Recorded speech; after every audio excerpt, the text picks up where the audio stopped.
Okay, it looks like everyone's here. Hi, everyone. My name is Dr. Margaret Whitaker. I'm the A4 program co-chair, and I'm here to host the A4 quarterly webinar. The title of today's webinar is Between a Rock and a Hard Place, Inadvertent PCBs and a Circular Paper Economy. This is being presented by Chem Forward and A4. So here's a great quote to start out today's webinar that was recently posted in Green Biz by John Smija. All materials should be chemically harmless before we consider them recyclable. So the production of PCBs was banned in 1979 under TSCA. I remember that as a very young child, but I still remember when PCBs were around. But PCBs are still allowed to be inadvertently produced in certain chemical manufacturing processes that involve chlorine and high temperatures.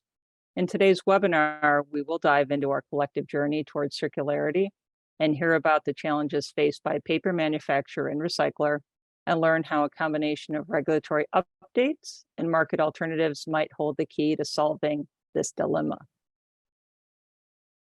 We're going to hear from Doug Kroppes, who's the environmental manager of Inland Empire Paper, and we'll hear from Dr. Lauren Hein, who's the director of science and data integrity at Chem Forward, and she's also our esteemed A4 president. So with that being said, I'm excited to introduce Doug. We're going to hear about his journey at Inland Empire Paper Company. So go for it, Doug. Great. Can everyone hear me okay? Just fine. Perfect. Thank you, and good morning, everyone, and thank you for taking time out of your day to hear our story. It is a story about paper recycling, the threats to the recycling business, and opportunities that exist for hopefully solutions to maintain that as an environmentally responsible manner for dealing with that waste stream.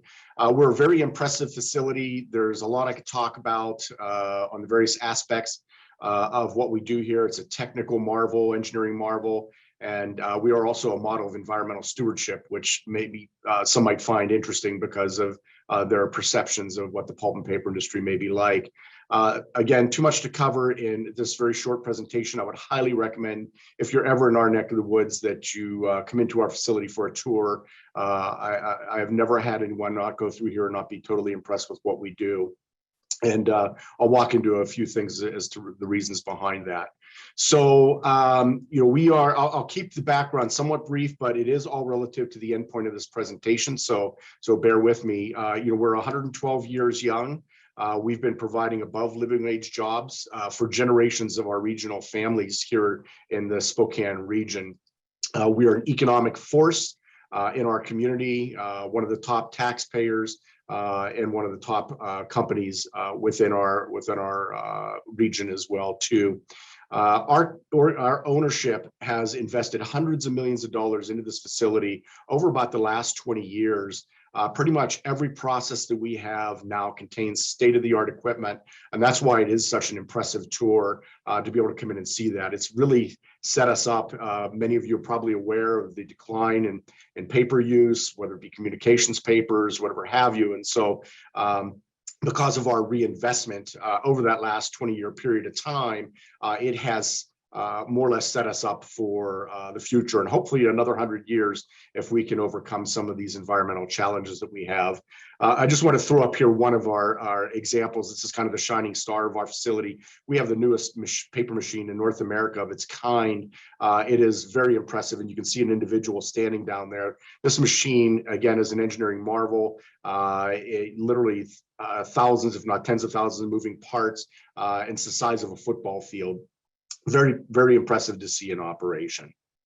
Very energy and water efficient, being that it's the latest technologies as well too. So I'm not going to go through all of this, but it's kind of just to dispel a lot of the myths that some might have out there of pulp and paper. We are dependent upon natural resources, so environmental stewardship is the core of what we do. I'll show a few examples of that as we walk through this, but we don't cut down trees to make paper, for example, is probably one myth that others may have. We use residual, pretty much waste and residual wood, residual products to manufacture our materials. And so I'll get into a little more detail of that. So if you believe in recycling, then you need processing facilities like Inland Empire Paper Company, and we'll talk more about that as well too. I call this my Picasso slide. This is what has become of our effluent treatment system. We have the most advanced treatment system in the pulp and paper industry. It's very complex and sophisticated, producing some of the purest water out of any pulp and paper application in the world. And the star of the show really is down here at the bottom, which are the ultrafiltration membranes. We are the first pulp and paper mill in the world to treat 100% of our effluent using these ultrafiltration membranes. And as I stated, all of this is relative to the endpoint, so do bear with me. So these are basically microscopic filters. There's 10,000 of these straws that are in there. They're hollow fibers, and this is a microscopic view of that. And it has a very torturous path for, basically getting from the outside to the inside. It is so fine in nature, 0.01 micron, that it will filter out bacteria and viruses, and essentially is 100% removal of solids. This is a really important aspect, again, to the endpoint discussion here, which I'll get to in a little bit. So we have numerous circles of sustainability within our facility. These are the two major ones because they more or less cover the raw material supplies coming into our company. We have what is considered the wood basket on one side. I like to start here that we own and manage 121,000 acres of forest land here in northern Idaho and eastern Washington. We, again, as I stated earlier, do not use the trees that are on this property to directly support the paper mill, but from an indirect standpoint. We support the local forest products industries by providing that timber to them, and then that gives us a negotiating power over the waste wood chips. You can only make so many round boards out of a rectangular tree, and the leftover woody mass is then provided to the paper mill, and we in turn turn that into paper, and that helps us finance this circle over here. We plant anywhere from $3/4 million to $1.5 million trees a year, depending upon the year. But the one I really want to focus on is the paper recycling. That's the one we're here to talk about today. And so I have more of a detailed version of that over here. So in essence, IEP was one of the first recyclers of paper in the United States. We can manufacture paper up to 100% recycled content. So we're providing these specialty paper products. Continuing on. We also own our own shipping firms as well too, and so we are shipping out our product to to publishers who then turn it into some other type of publication or packaging or whatever have you, and then that product is consumed, and then it is put into the recycling programs. And we then, so we don't come back with an empty backhaul. This is very important. These trucks are going out, taking our paper out, and then returning back to the mill with basically the same product. So we're more or less recycling our paper. So we're sending it into that community. We collect paper from as far as 1,500 miles away from Spokane. And most of the paper produced by us is again, it's recycled, and we can provide paper, again, as I mentioned earlier, with recycled content up to 100%. There is very much a very big threat to the future of paper recycling at our facility. There's many drivers in that, but the one driver that I want to talk about today and was alluded to in the beginning of this presentation with the intro slide, which is very similar to what I'm going to show here, is relative to polychlorinated biphenyls, which were banned under the Toxic Substance Control Act in 1979. So why are we talking about them today? Well, there was actually an exclusion provided within the TSCA regulations at that time. EPA recognized that there were numerous chemical processes that could create PCBs inadvertently. And so they allowed for an allowance of these inadvertently generated PCBs with up to a 50 ppm maximum level. The 50 ppm sounds like a small amount, and why is that an issue today? Well, these inks and pigments that are used to print on the products that we're providing that are returned to us contain those inadvertently generated PCBs, and so in essence, That's what we're contending with today. So you can see the US TSCA allowance here at 50 parts per million. Sounds like a small number.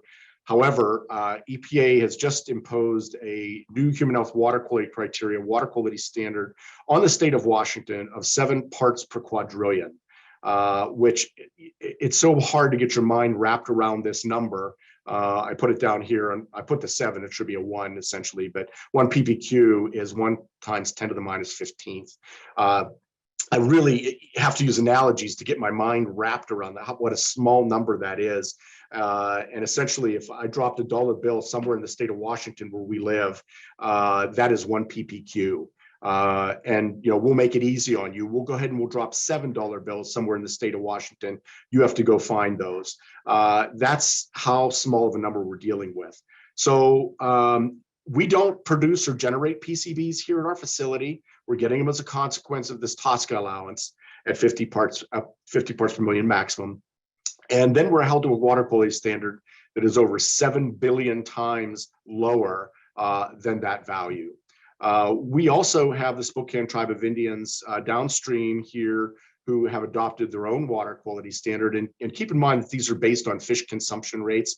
The human health water quality criteria calculation, there's numerous variables, but fish consumption rates are one of those. And Spokane Tribe of Indians has adopted an 865 gram per day, almost 2 pounds per day of fish consumption rate. So it's driven these very, very low numbers, 1.37 parts per quadrillion, which again, that number is 38 billion times lower than this TSCA allowance. So very, very difficult for us to go ahead and achieve those numbers. Technologically, remember that membrane system that I talked about before? Well, that very sophisticated effluent system that we have, we're getting over 99.9% removal of PCBs that are entering our facility as this TSCA allowance source. But however, we're still at 1,000 picograms per liter, orders of magnitude above the 7 ppq. So extreme challenge for us and our company to have to try to achieve that level.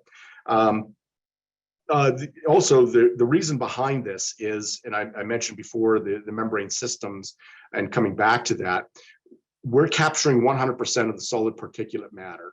The heavy molecular weight, and there's 209 different congeners of PCBs, are the heavy molecular weight PCBs have an affinity for solids, and they are actually captured by our membrane system.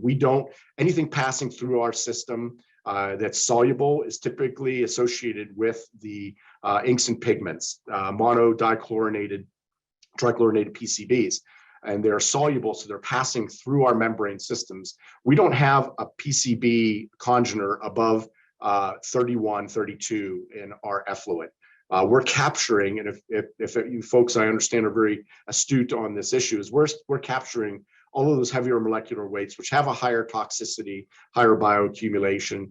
There's 12 dioxin-like PCBs. We are capturing those, and not only are we capturing those and removing them, we also have an incineration system here. It's actually a combustion system where we're destroying those PCBs and actually getting them out of the ecosystem.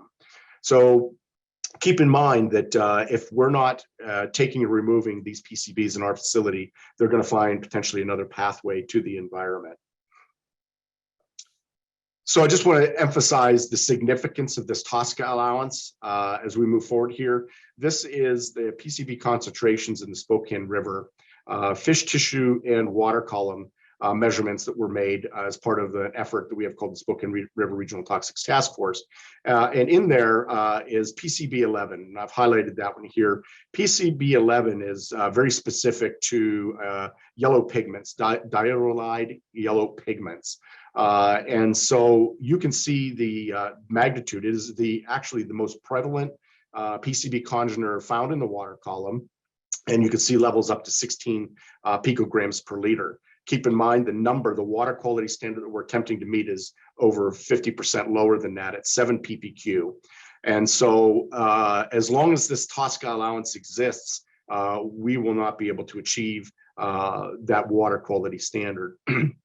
One thing to point out about this, though, is that these lower level PCB congeners, if you'll notice, we're not seeing a lot of bioaccumulation in fish tissue from them as well, which could be a very salient factor moving forward as we continue discussions on how to handle this issue.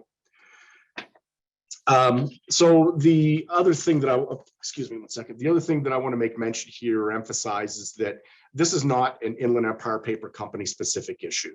PCBs are a nationwide issue. They're found in many of the products that I'm showing here. And so it's very ubiquitous and found in many other products. There are other common pathways that they can find into the environment. Our municipal treatment plants are dealing with similar issues. Stormwater is another pathway where you can get these into the system, and potentially air deposition as well too. There's been studies that have been done in the Great Lakes where shows that air deposition of PCBs of this nature are problematic as well too.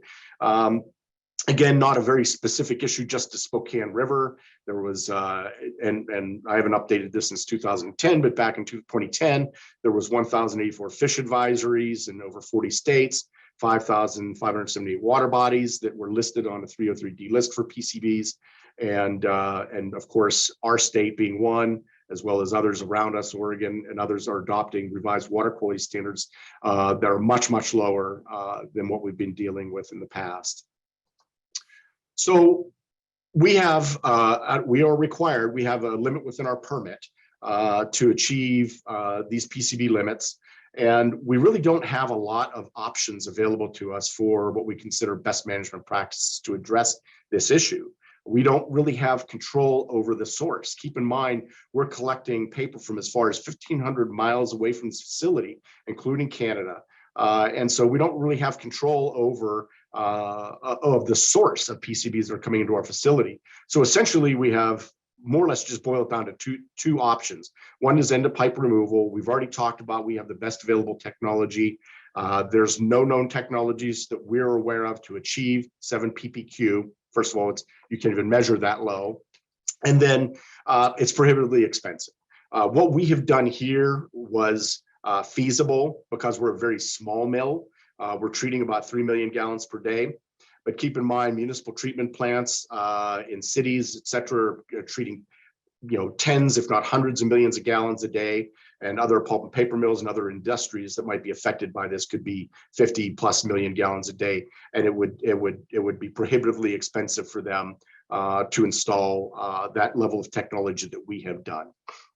So essentially, our only other option is to eliminate paper recycling, which takes us all the way back to the beginning of this discussion, that getting rid of the source would really be only one of our driving strategies here in order to be able to try to achieve such low numbers. There's still no guarantees we'd ever get down to 7, but certainly removing that source would be beneficial. There was a paper mill that was north of us here, it's no longer in business, that did eliminate paper recycling and showed very significant reductions in their PCB contributions to their system. So we have been looking for solutions. I've been working on this issue for about 20 years personally, and with all the teams and people that, like Lauren and others that have joined this cause to try to find solutions to this issue. And essentially, we've looked at some regulatory policy solutions and technical solutions. And on the regulatory policy side, we've been working with the agencies to try to minimize the paradox that exists between the Clean Water Act and TSCA regulations. Those two regulations that are 7 billion times apart, bringing those closer together would be the right pathway in order to try to help resolve this problem. Unfortunately, EPA has elected to go the opposite direction. We were actually had a 170 part per quadrillion standard here in the state of Washington, previous to EPA's imposition of 7 parts per quadrillion on the state of Washington. So they're driving that number even further apart in lieu of trying to bring it into conformity. We've asked EPA to do risk assessments on some of these lower level congeners. EPA has performed a study under OPPT and NTP for PCB11. We're still awaiting the results of that. Where we go with it remains to be seen. If PCB11 or these lower level congeners are not as toxic or bioaccumulative, perhaps there's an opening for discussion of treating them differently than total PCBs. But of course, that's going to be a very long-term solution that's not going to result in immediate relief for someone like ourselves. And then, TSCA reform. Can we reduce or potentially even eliminate the source of iPCBs based on technological advances? Keep in mind, this allowance has not been looked at since the 70s. And so, is there an opportunity, have our processes improved to produce lower levels of iPCBs? So that's another part of the discussion. So we're getting towards the end of my handoff here to Lauren. Essentially, we've been looking at other end arounds. EPA is publicly stated that they're not interested in opening that TSCA allowance, and we've tried many times to do so. And so, what are some of the other options that we have available to us? So, technical, development of alternatives. We've talked with the pigment manufacturers. There's many different versions of pigments that are out there. Some that are using chlorinated processes, some that are using non-chlorinated processes. And there are potentially alternatives that can be applied. Whether they have the same properties that are needed or not has yet to be determined. As my understanding, development of new alternatives is very difficult, and primarily due to the TSCA regulations. It is very expensive and very time consuming to go through that process to develop new products. And again, our understanding from recent presentations we've had from pigment folks is that there has not been a new pigment developed for decades because of the complexities associated with TSCA. So I think changes in TSCA to help streamline that process, to help them develop perhaps non-chlorinated alternatives would be a benefit. And so these next two are somewhat tied together, encourage end users to use non-chlorine containing products and working with publishers and such to utilize those alternatives, and then perhaps provide them with a marketing advantage that they're using a green product that does not contain iPCBs. And we've had a good example of this. The task force, the group that I work with, worked with the state of Washington as far as yellow road marking paints, and we were able to find a non-dilurid paint source that used non-chlorinated pigments to manufacture their particular paint product. And ultimately, the state of Washington Department of Transportation adopted in their specs that they will no longer be using diarylide, I have a hard time pronouncing that one, based pigments in their yellow road paint. So we've essentially eliminated these higher containing iPCB sources for yellow road paint markers. So this has kind of the story has led us towards this direction. I'll hand it off to Lauren here in a second, is that, okay, if we can do that with these marking paints, can we do that also with inks and pigments that are affecting specifically our particular company, where we have publishers who are using printed or using inks to print materials? And, can we develop a tool to help them utilize and examine their sources of inks and pigments to come up with perhaps a lower iPCB containing source? And so we, as the task force, contracted with Chem Forward to develop that tool. And I'm going to go ahead and segue to Lauren here to talk more about the development of that tool and its use.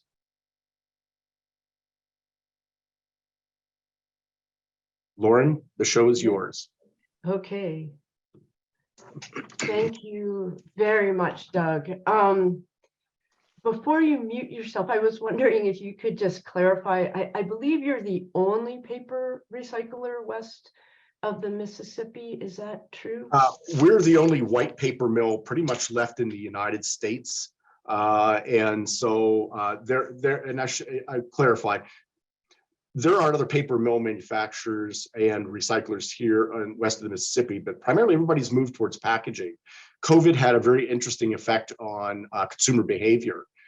We stopped going to big box stores, and we started buying things on Amazon and other online stores. And so there was a huge need for packaging. The other thing we did is we stayed at home or went through drive-through to get our food. We weren't going out to restaurants anymore.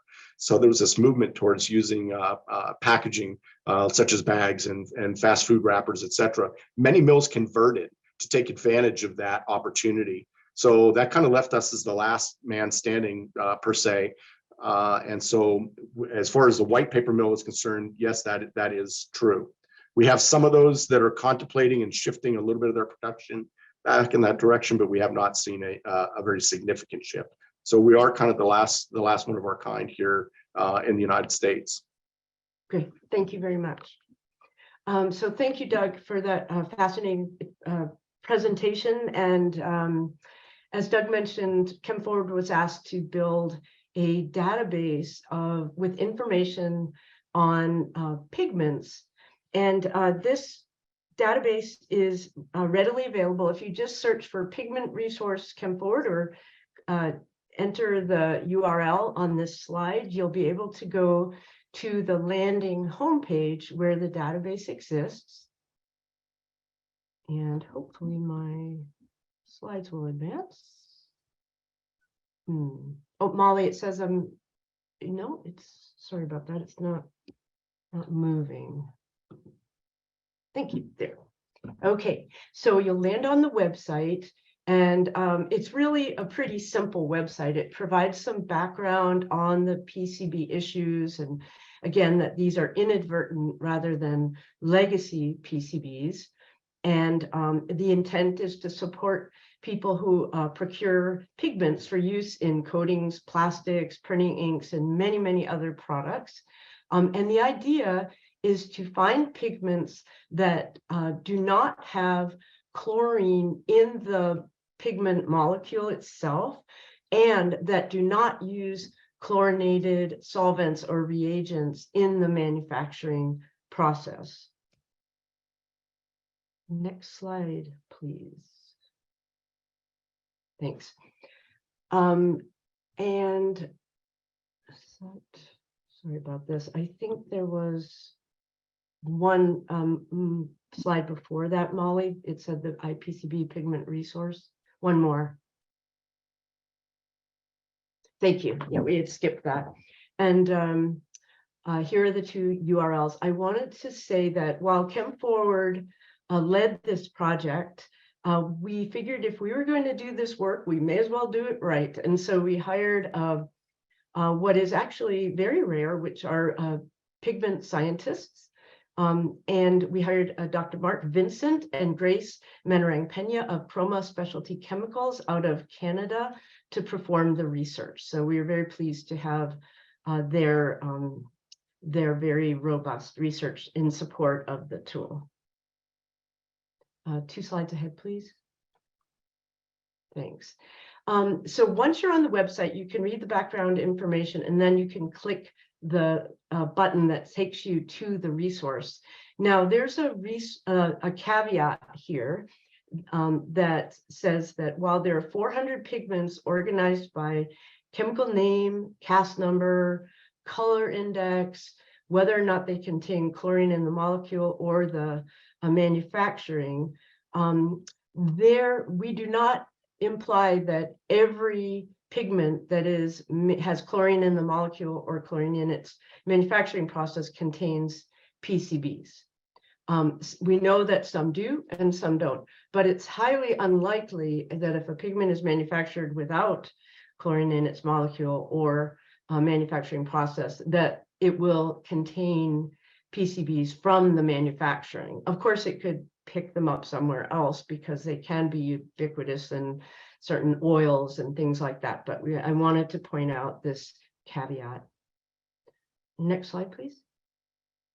So you come to the resource, and it's basically what's called an air table. It's you can sort by color class, pigment class, whether it can be used in coatings, whether it can be used in inks, in plastics, and whether it's commercially available.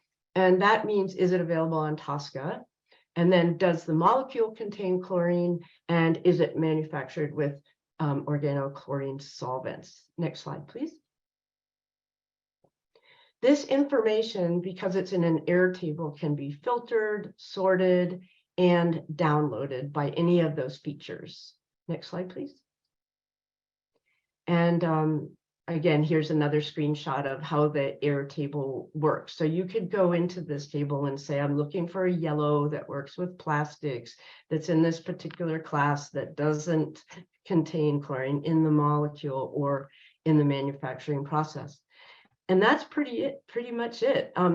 It's thanks to my colleague Stacy Glass that this is very clear and easy to use.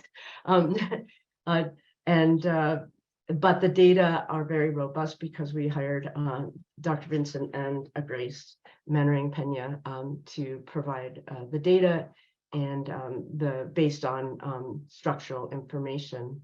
So I will stop there and just say we're glad that there are a growing number of tools that can point people toward the use of safer alternatives. In this case, where the information is not focused on the inherent hazards of the pigments, it's focused on the likelihood that they contain impurities of concern that can interfere with the ability to have a circular economy when it comes to paper recycling.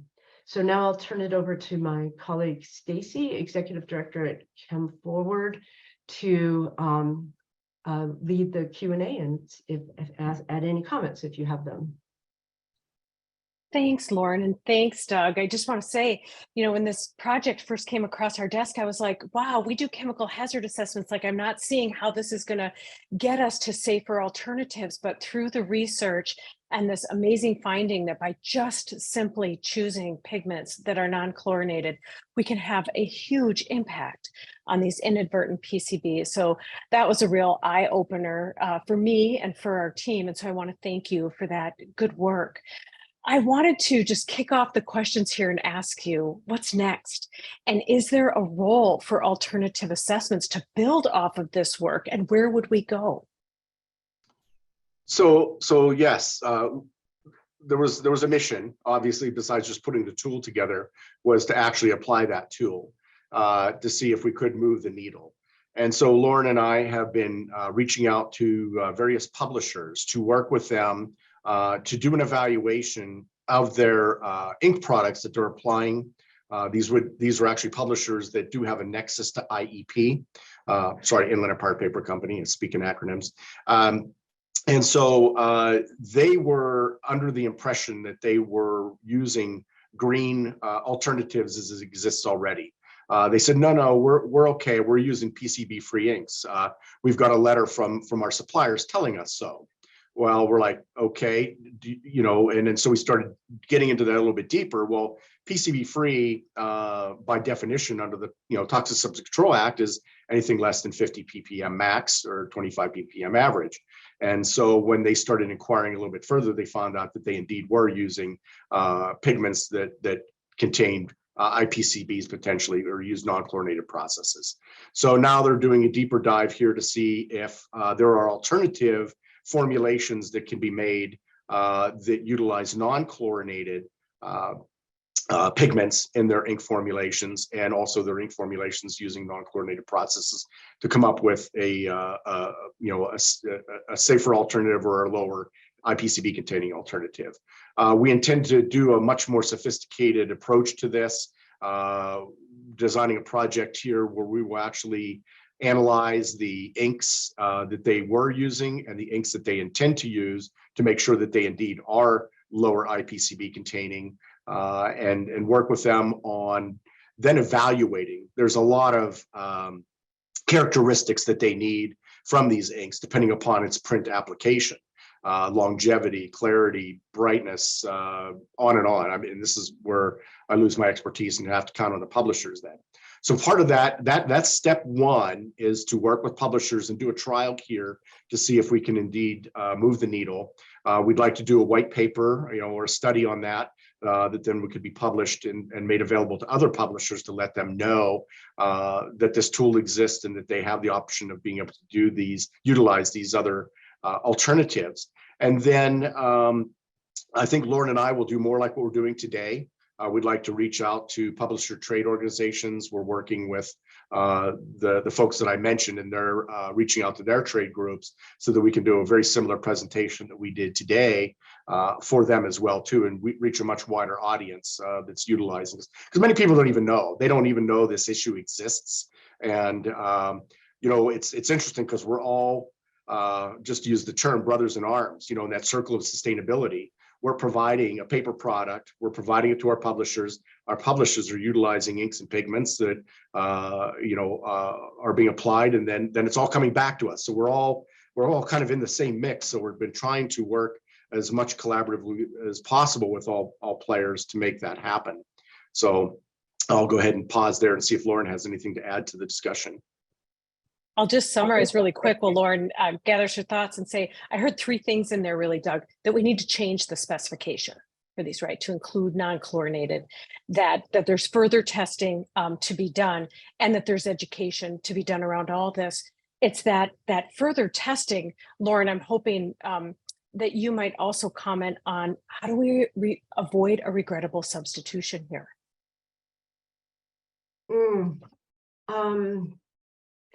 That's a very good question.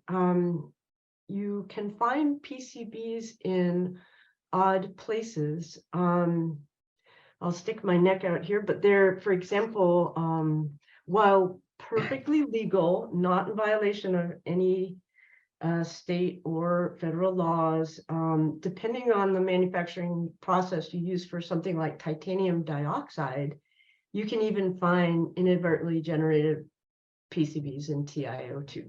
You wouldn't expect it because there's no chlorine in TiO2, but there is a chlorinated manufacturing process, and the task force did do some testing of TiO2 and found very low levels, 8 parts per billion, of PCBs in titanium dioxide, which is ubiquitous. Everything, paint, paper, everywhere. So while that's extremely, extremely low, and as I said, well within all regulatory requirements, should that end up in a recycling facility, it is not helping achieve the parts per quadrillion limit.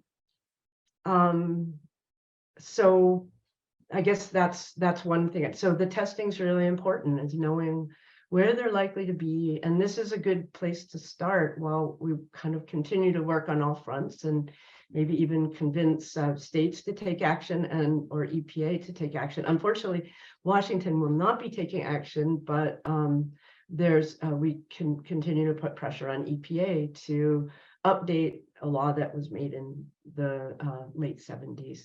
Doug, do you have anything you want to add to that?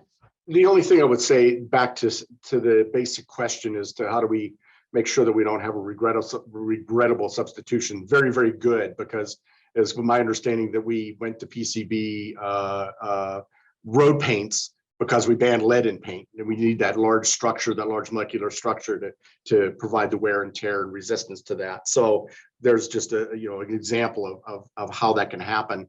Lauren, the tool, we had a lot of discussion over including hazards assessments with the hazards data along with each one of these pigments, and ultimately decided to remove those because it wasn't specific to the task of the task force, the Spokane River Regional Toxics Task Force, which is focused specifically on PCBs.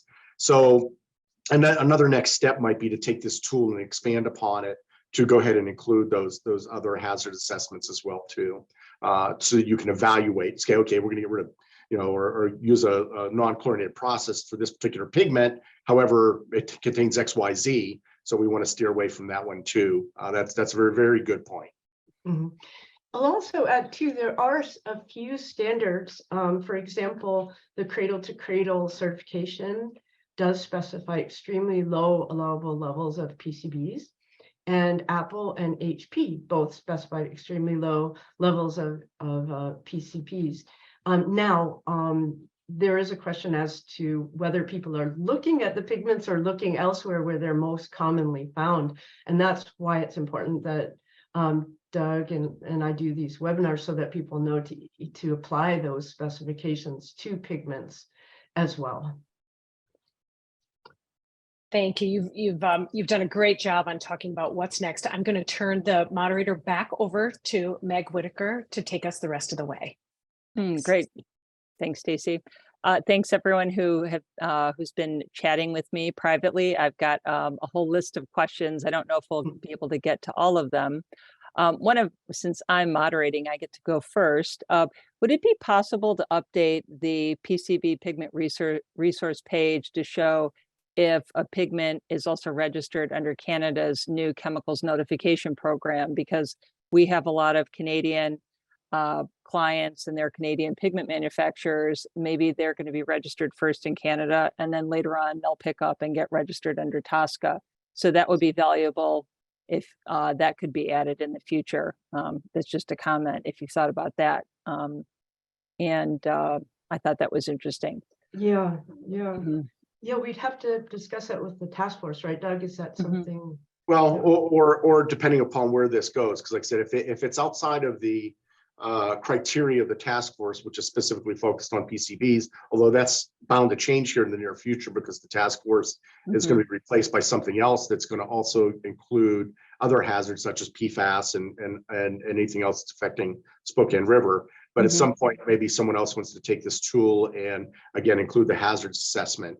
The Canadian one's of interest, Meg, because we import recycled paper from Canada. So there's definitely a benefit that I could perceive there that would be specific to us that we could probably include as an element of this since it is specific to IEP and the Spokane River. So that could certainly happen, Lauren. We should talk about that. That's great. So this is someone posed this question to me. So for the state government officials and policy strategists on the webinar, are there options for state level policy change to rectify the paradox that Doug's raised in our webinar? So perhaps instead of a US federal response, could there be a state level response? And does anyone have any comments on that? Who among the listeners? Doug on that one. I don't know if you. The only thing, it's a very complex question because development of human health water quality criteria it's supercharged. You involve tribes, you involve environmental groups, and you have others who have specific wants and needs. High fish consumers, for example, which drives a lot of these lower levels. Keep in mind that states do develop their own human health water quality criteria, and actually Washington State did that. They're the ones who developed the number of 170 and submitted that to EPA for approval. EPA disagreed with the approach that Washington State took and developed their own human health water quality criteria for Washington State, reducing that number to 7. And a lot of it had to do with cancer slope factors and fish consumption rates, et cetera. And so that's how ultimately we ended up with that number. So states do have the flexibility to develop their own criteria. But again, it's a very long, we were working on this issue with the state of Washington for decades. So it's a very long process, but states do have that flexibility. I don't know if that answers the question specifically. We are, go ahead. I was going to ask you, but is there a role the states can play in terms of limiting the inadvertent PCBs? Yes, potentially, through legislation, they could potentially do that. We always have to be cognizant of interstate commerce rules and things of that nature. So it's, again, a very, very difficult question to answer based on that. But I would think it's worth looking at. Here's a question. It's more of a, I guess, middle of the pipe solution. Is it possible, maybe you've already done this, to change your bleaching process so that the chemical reactions that are causing the inadvertent PCBs to form will either be formed at a lower rate? That's not possible. No. That's an incorrect. I saw that question come across. I was going to answer that. The iPCBs occur as a consequence of the application of the inks and pigments during its publication. When we recycle it, in our recycled processes, we're removing the inks prior to bleaching. So there's chemical processes that occur. All of these processes are non-chlorinated. I don't know if anyone remembers the old dioxin wars of the 1980s, where pulp and paper mills got involved with that. we use hydrogen peroxide for bleaching, first of all, so we're not adding any chlorines. The inks have been removed and are gone by the time we ever hit the pulp with the bleaching process. So just there was some confusion there, I think, in where the PCBs were originating from.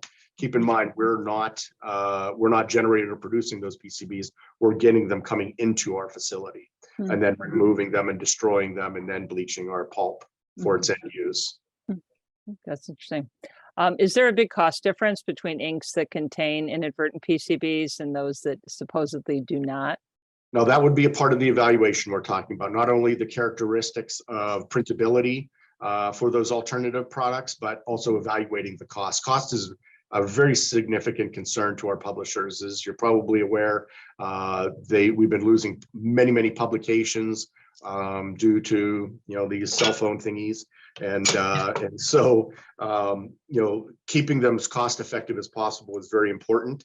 So that would be a part of this evaluation process as we go through and look at alternatives. However, my understanding is that pigment yellow #1, and I see Dr. Robert Mott's on the phone, so he can set me straight if I'm wrong about any of this, but was the very first pigment created, yellow pigment created, and it was a non-chlorinated process, and it was used in commerce and still is used in commerce prevalently. And so is that a viable alternative? I couldn't talk to you about the cost associated with that, and again, that's where this evaluation would come into play. So interesting.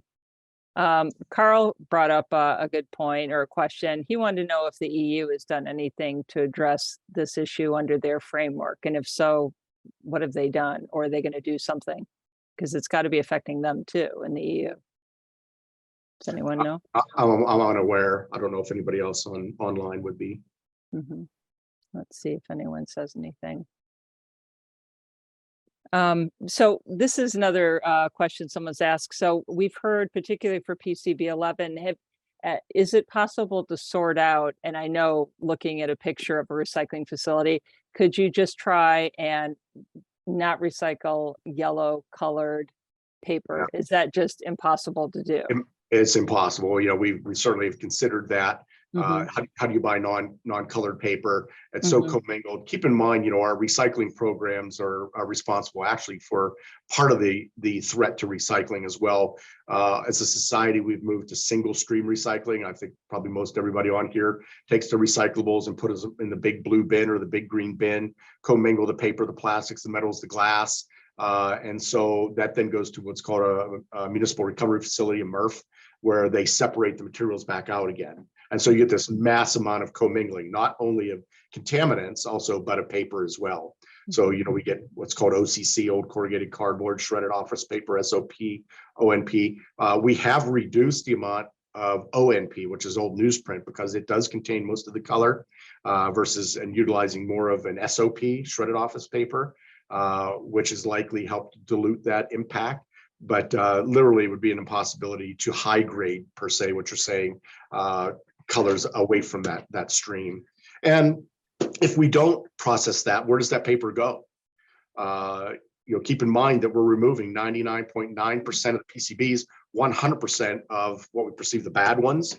And we're not only removing those, but destroying those in our system. If we don't take that paper and recycle it, where does it end up? Is it going to go to landfill? Is it going to go into insulation? Is it going to go into hydro seed? There's all kinds of other sources that use recycled paper for their products. And so you haven't solved the problem, you've just shifted it. Whereas we were solving the problem by removing and destroying it, getting it out of the ecosystem. You put it somewhere else, it's going to find potentially another pathway into the environment. So for they're probably polysulfone membranes, those the ultrafiltration membranes at the end. Are those disposed of as hazardous waste? Someone wants to know, or are they, because they have low levels of PCBs on them, right? That they filtered out. Yeah, they're not polysulfone; they're PVDF, polyvinyl. The polysulfones failed. The PVDFs actually work for us. It's kind of like the non-stick Teflon version of membranes, and so we're still trying to determine the longevity of those membranes. We're the first application in the world for this, and so they've been in operation since 2020. So we're going on our third year. as of almost today of operation of those. They're very expensive. It's going to cost millions of dollars to replace them.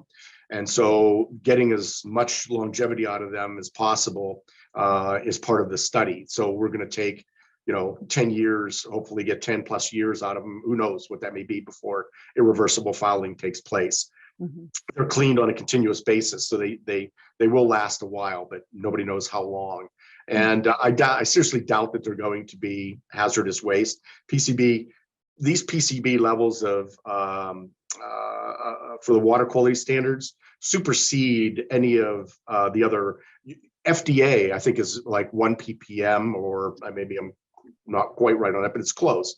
And disposal levels are much higher as well too.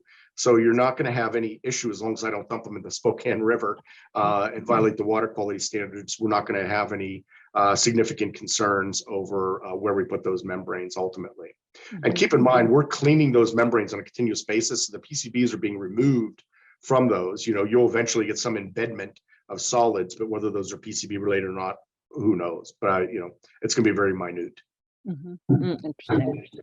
Mm. Let's see. Um, Go ahead. Go ahead, Lynn. Meg, I'm wondering, Madeline Kaufman, I don't want to put you on the spot, but you seem to have some knowledge or experience with the POP regulations and PCB limits. Would you be willing to share? Thank you. I see the. I'll let Madeline. Did you want her to answer any or elaborate on that? She's Okay, unmuted. sorry. I'm wondering if she'd Okay. be willing to speak a little bit more about the chat that she entered. She might have a slow connection too. Yeah, I can see she's unmuted, but Mhm. maybe not able to say something. Nope. There's a good comment from Monica Roy. Would it be beneficial to share the alternatives resource with other companies beyond publishers, for instance, with label making companies that make labels for consumer products? And she said that iPCB contamination is an issue with plastics recycling too, potentially, if those plastic products contain labels, which most of them do. Yeah, we didn't really elaborate too much on next steps. We had an iPCB workshop here in Spokane that generated all kinds of different ideas for how to tackle this issue, and market drivers was a big one.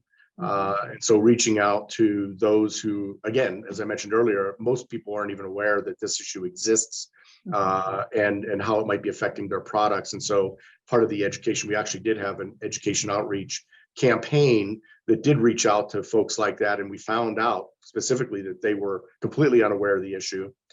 Some, I'm sure, don't want to acknowledge it. So part of this, road show that I call it with Lauren and I is to get out there and educate others. And ultimately that will be potentially extended through an education outreach effort through the task force or its next generation to other products as well, too, that might be, again, affecting us here in the Spokane River watershed. Mhm. And I see that I can't pronounce the name, Junyo Kim has asked again about the bleaching process. And no, our bleaching process does not produce iPCBs. There's no chlorination. It's hydrogen peroxide based. There's no chlorine in our processes, and it doesn't run at elevated temperatures. We have hot water, but it's like 100 plus degrees. It's not adequate, even if there was chlorine present, but there's no chlorine presence. There's no prevalence for creating iPCBs. Any other questions or comments?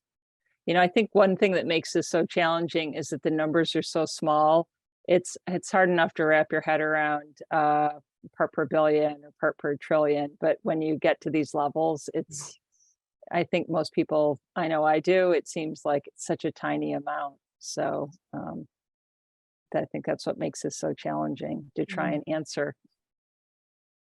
Well, that and it kind of is. There's Carl Palmer, I think, had asked a question as well too about development of water quality criteria along those same lines. Is that these numbers are so low that first of all, they can't be measured at 7 ppq. Even EPA method 1668 can't reliably measure that low, and so obviously putting the onus or the burden upon those downstream to solve the problem is not the way to go. Source control is, let's reduce it. Let's not make it and keep it out of our environment, our ecosystem, and not rely upon it getting all the way to the end of the pipe before trying to do something with it. Which again, just it's an impossible challenge that we're faced with. And again, I don't think the elimination of recycling, and it's interesting because it's the agencies who are imposing these standards, but at the same time, they're telling us, well, we don't want you to stop recycling. We believe it to be the environmentally responsible thing to do. You're destroying and removing 99.9% of PCBs. Well, it's, double-edged sword, folks. Which is it going to be? And so, there's regulatory tools that exist out there. They're not very attractive, like variances and things like that. Will subject us to citizen lawsuits because not everybody's going to be in agreement with that approach. So it puts us in a very, very uncomfortable situation. And so certainly source control needs to be part of the discussion. I mean, we've done our part on the end of the pipe. We also need to bring others to the table to work on a front end solution as well, too. And that segues into our last question then, because we're going to stay on time today. So is everyone else, are you the aberration? Are you the early adopter? Are other pulp mills doing the same thing? I know you mentioned the ultrafiltration membrane, you're one of the only ones doing it. So are you talking among your competitors and saying, hey, this is the right thing to do for now while you work on source control? Yeah, we've been at the tip of the spear. I've been giving presentations on this for 20 years to our industry, but the Spokane River has been kind of at the lead of dealing with these PCB issues. Most places around the country are still dealing with legacy PCBs, and they're the overwhelming source to their watersheds and to their fish, et cetera. And so we've had numerous workshops where we brought people from other parts of the country and saying, boy, if we got to where you guys were, we'd be done, because the levels in the Spokane River we're having a hard time finding them. They're still in the fish, unfortunately, but in the water column itself, they're very, very low. But the Pacific Northwest, because of our tribal population, high consumers of fish, tend to have tighter, more stringent water quality standards because of the higher fish consumption rates. And so Oregon and Washington have all been kind of subject to these very, very low criteria. And there's numerous amounts of paper mills within that area because of the low energy costs from hydro. And so everybody in the Pacific Northwest is very well aware of this, and is probably getting tired of hearing me talk about it. But I keep telling them it's coming to a venue near you because we just happen to be. In fact, I give a presentation called "At the Tip of the Spear," very much on this issue, and so they're all well aware of it and very supportive of our efforts. Mm-hmm. Well, great. It sounds like you're grabbing the bull by the horns, and hopefully we'll come up with some solutions. We just have 2 more quick slides, if Molly will enable that. For those of you who aren't members of A4, please become a member. You can also sign up for our email list if you're not too sure and you want to participate. Everything's on our A4 website at www.saferalternatives.org. We have a very quick poll that we'd like you to take.